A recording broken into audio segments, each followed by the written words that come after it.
DSP Dubbaka ఉప ఎన్నికల సందర్భంగా హుజూరాబాద్ ఉప ఎన్నిక సందర్భంగా మునుగోడు ఉప ఎన్నిక సందర్భంగా కూడా మేము టెలిఫోన్ ట్యాపింగ్ చేసినామని చెప్పి పోలీస్ అధికారులు అంగీకరించినారని వివిధ టీవీ ఛానళ్లలో ప్రసార మాధ్యమాల్లో ప్రింట్ ఎలక్ట్రానిక్ మీడియాలో వార్తలు వస్తా ఉన్నాయి. సో రేవంత్ రెడ్డి గారి తర్వాత రెండో బాధితుడు ఎవరంటే దుబ్బాక ఉప ఎన్నికలో గెలిచినటువంటి రఘునందన్ రావు టెలిఫోన్ ట్యాపింగ్ లో రెండో బాధితుడు. ఆ తర్వాత మునుగోడు ఎన్నికకి 3 రోజుల ముందు భారతీయ జనతా పార్టీని బదనాం చేయాలని దేశం కోసం ధర్మం కోసం తమ జీవితాన్ని త్యాగం చేసి సుమారు 40 సంవత్సరాలుగా ప్రచారంగా ఉండి all India Bharatiya Janata party సంఘటన మంత్రిగా ఉన్నటువంటి పెద్దలు గవర్నర్ బిఎల్ సంతోష్ గారిని కూడా టెలిఫోన్ ట్యాపింగ్ లో అక్రమంగా కేసులు పెట్టి ఇబ్బంది పెట్టాలని ప్రయత్నించింది టీఆర్ఎస్ ప్రభుత్వం.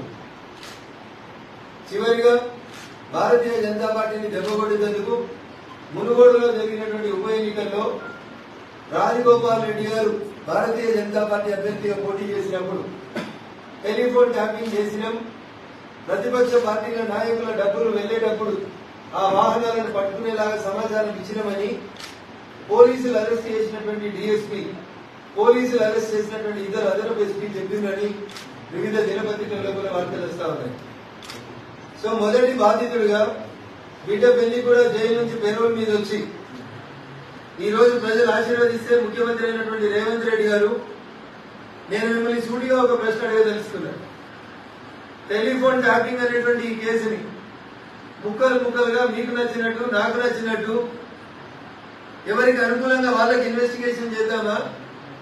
జూన్ 2, 2014 నుంచి తెలంగాణ రాష్ట్రం ఏర్పాటైన నుంచి కాంప్రహెన్సివ్ గా అందరి టెలిఫోన్ ట్యాపింగ్ జరిగినాయని అర్థమవుతుంది. కాబట్టి దీని మీద సమగ్రమైనటువంటి విచారణ జరిపించేందుకు మీకు చిత్తశుద్ధి ఉందా లేదా అనేది ముఖ్యమంత్రి గారు చెప్పాలి. నిన్నగా మొన్న జరిగిన ఎన్నికల కేసుల గురించి మాట్లాడుతున్న మీరు, మిమ్మల్నే కదా ముద్దాయిని చేసి మొదటి బాధితుని చేసి తెలంగాణ వచ్చిన తర్వాత జైలుకు పంపించింది మిమ్మల్నే కదా. మీ ఫోన్ ట్యాపింగ్ చేసిన రోజు ఈ రాష్ట్ర డీజీపీ ఎవరు?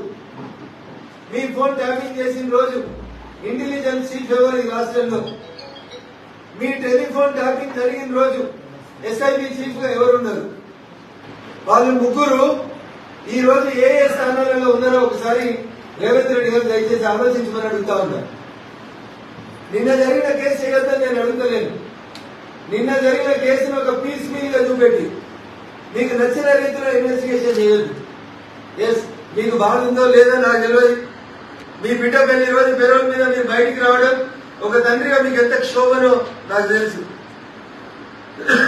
నేను బాధపడుతున్నా. కానీ ఆ రోజు టెలిఫోన్ ట్యాపింగ్ లో పాల్గొన్నటువంటి అధికారులను మీరు ఎందుకు క్షమిస్తున్నారు? ఆ కేసును ఎందుకు ఇన్వెస్టిగేట్ చేస్తలేదు? ఆ రోజు డీజీపీగా ఉన్నది ఎవరు? తెలంగాణ రాష్ట్రం వచ్చిన తర్వాత డీజీపీ ఎవరు? ఆ డీజీపీకి అటాచ్ అయినటువంటి శ్రీనాథ్ రెడ్డి గారు, ఆ డీజీపీ దగ్గర ఉన్నటువంటి ఒక పిఏ గారు, ఇద్దరు అమెరికాకి అధికారిక ఖర్చులతోటి ఎట్లా పోయిందో అని చెప్పాలి.